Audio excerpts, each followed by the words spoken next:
name's Porscha. It is Women's Health Week and Asthma Week. I'm jumping online today to tell you a little bit about my story. I have asthma and wouldn't you know it, I'm a woman and have women's health. I'm raising awareness, I'm telling my story. Everyone's lived experience counts. Everyone has a lesson to learn and a story to tell. I'm really hoping that this reaches one person that then thinks, oh, hey, I also had never been pregnant. I should probably go and get that booster. Or, oh, hey, I have asthma.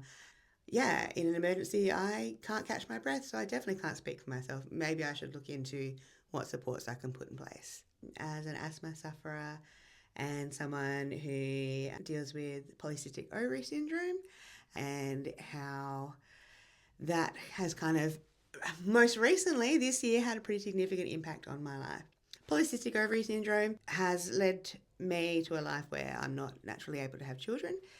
And as such, I kind of just lived my life as a jolly 40-year-old single woman, not necessarily keeping up to date with something that I now know is vital, that being your whooping cough vaccination.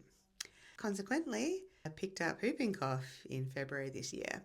That meant is that I ended up in hospital. I'm also an asthma sufferer with moderate asthma. Sometimes it's controlled, sometimes it's not. We all know how that goes. But yeah, adding a little bit of pertussis to the mix, and I ended up very, very unwell.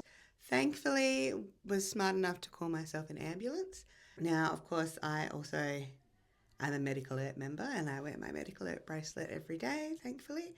When I got to ED, A, couldn't catch my breath, asthma, pertussis, coughing like no tomorrow. But B, just completely out of it. I didn't take my wallet. What I did have was my MedicAlert on my wrist. And so when they were trying to admit me into the ED, they scanned the QR code and there was my Medibank private details, there was my Medicare details, there was my dear mother's mobile phone number as my next of kin, all the little things that I had no idea what was going on, right there available, load off my mind.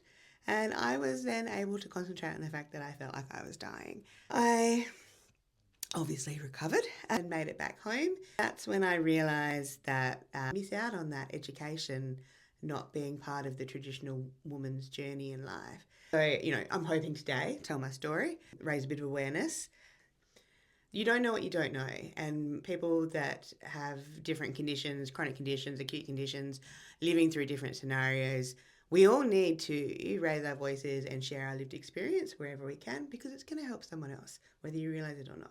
So, if you're an asthmatic, please can I recommend that you get yourself a MedicAlert.